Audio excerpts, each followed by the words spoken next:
The first question, is a drop year for JEE worth it? And what I was saying is I've done a basic statistical analysis. So what is the number of registrations for JEE main versus droppers? So it is that the total number of registrations are 12 lakh approximately per year. These are the number of students who would attempt the JEE main exam every year. And how many number of droppers attempt it every year? The approximate ratio is 1,90,000 students versus 12 lakh students. Now, the division of this 1,90,000 students is that 25,000 of these students are second year droppers, which means that they would have dropped um, 1 year after 12th, and this is the second year that they are giving the exam after 12th. So they have passed class 12 2 years back. And for the first year droppers, it means that they have already passed class 12th 1 year back. So that is 1,65,000 students. These are not absolute numbers. These are ratios taken again every year on the basis of every year. I have just taken out an average. And how many droppers are selected in IITs after JEE Advanced? So it is said that around 40 to 50% students get selected who are droppers every year. So out of the 17,000 seats in IITs, I just divided it by two. So that is the precise number is 8,692, but you can take a ratio around that only. So it can be somewhere around 8,500. It can be somewhere around 8,300. But I just wanted to give you a rough idea. So that's why I've also written a note at the bottom that these numbers are yearly estimates and can vary every year.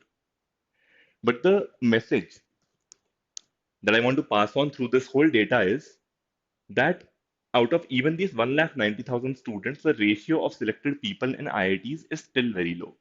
If you compare this with the absolute number, it is even lower. As it is a very tough exam. I just want to assure that any engineering college that you go to, or any college you go to, any course that you do, if you build real skill, if you're interested in that particular course, and if you work hard through the 4 years of college, if you build a good portfolio with your extracurricular activities, with your academics, good CGPA in college, a good percentage in college, good attendance, and if you're able to do some really good internships, even if they are for free, even if you don't get paid during them, but you're actually building some skill, the kind of portfolio that gets prepared will eventually start pushing you very strongly towards a path of growth. I'm not saying that a good college is not a good platform, but what you need to consider is in the last year, with the score which I get in JEE main, let's say, was it anywhere close to the cutoff? And what is going to be different this year? What is the difference because of which I can actually start preparing and claim that I can clear the exam? So if there is no particular difference that is going to be caused this year, and if you are not very close to the cutoff already, I would not recommend dropping. Why? Because these days you're not hired only on the basis of your college and on the basis of your certification, previous work experience, academics in school. You're hired on the basis of your current portfolio, the current skills that you can exhibit during the interview process and the assignment process of any company. And that comes with practice, that comes with a lot of self study, that comes with a lot of rigorous, I would say, practice only at your end. And that can happen in any college, right? So while I support getting a good college as a platform to launch your career, if you're not able to get that platform, does not mean that we keep investing in that sunk cost. Now, whether that is a sunk cost or whether that is an opportunity waited to be unlocked, because a lot of droppers are also clearing the IIT exam. So which one are you? How do you determine that? Simple way to do that is you just think of, is my current score anywhere close to the cutoff, so that there is a lesser difference to make up? Or if the difference is very high, what will happen differently this year that I could not do last year? And am I strong in terms of self accountability? So if I have set a target, can I actually, um, or do I actually have a history of doing it in the past? That is something you'll have to consider. So yeah, if your consideration in that sense is that yes, I can clear this exam, my score is very close to the cutoff, so next year I'll definitely make up that difference, or next year I'll be able to do something very different because of which I'll make up for this huge difference, then drop. Otherwise, mostly you should not. I hope that answers your question. Number two, is the new BBA degree being launched at IIM Bangalore worth it? So this is making a lot of waves these days. The fact that there's a new BBA course launched in IIM Bangalore. Again, some statistical analysis for you. The career plan format for BBA IIM Bangalore. So what is the eligibility criteria? You can be from any stream. You can score 50 marks, 50% marks or above in class 12th. And there's no particularly declared age limit as of yet. Um, there's no entrance exam which has been declared yet, but it will be approximately 90 minutes and 60 questions will be asked to you. Finally, the course fee will be 4,50,000 overall, and it's an online degree. Just keep that in mind while thinking of enrolling in it.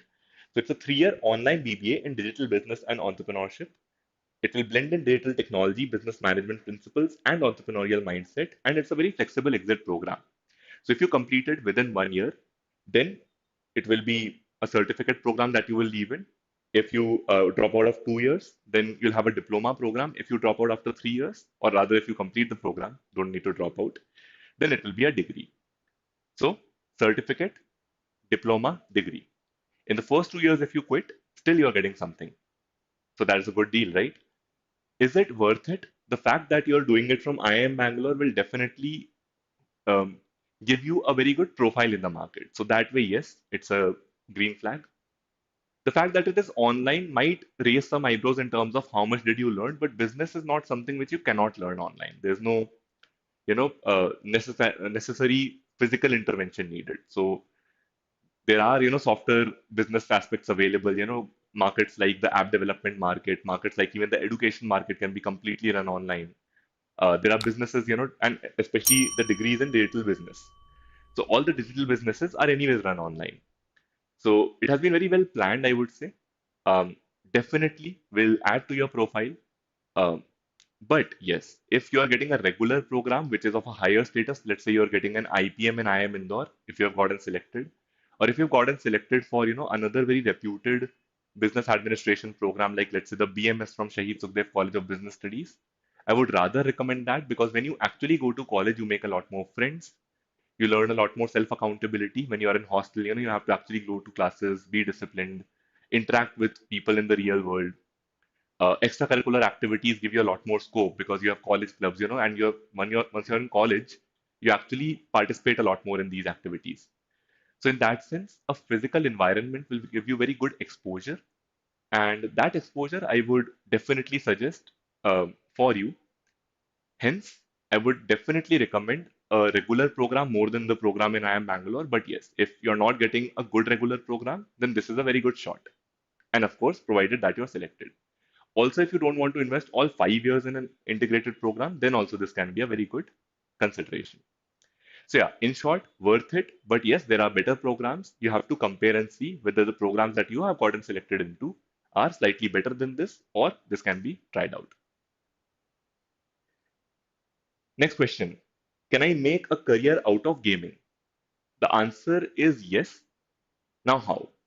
A, you can be a gaming streamer. Very few people make a good career in it, but the ones who make it get millions of views, millions of subscribers, a lot of money per brand sponsorship that they take up, and good ad revenue as well.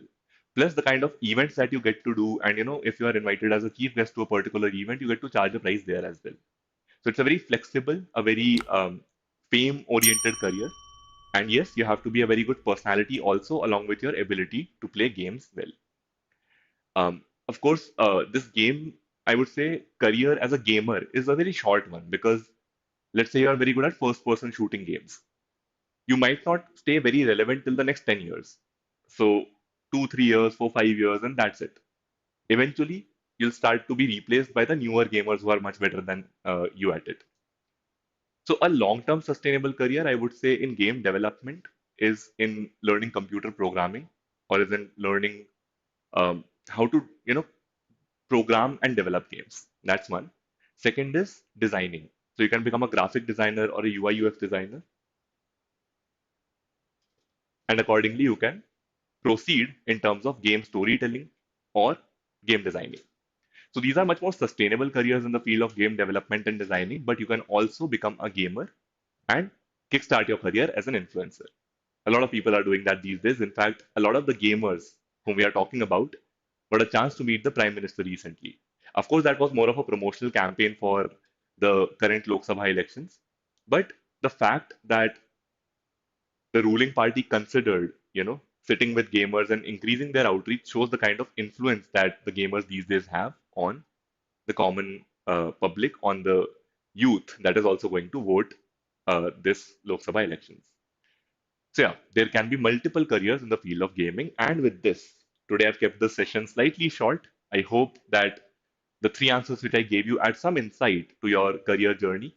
And the fact that I contributed with some statistics, I hope that they also validate the answers that I gave. With this, I would request you to keep asking us more and more questions so that we can keep helping you out. And you can WhatsApp us the questions on this number. You can email us here.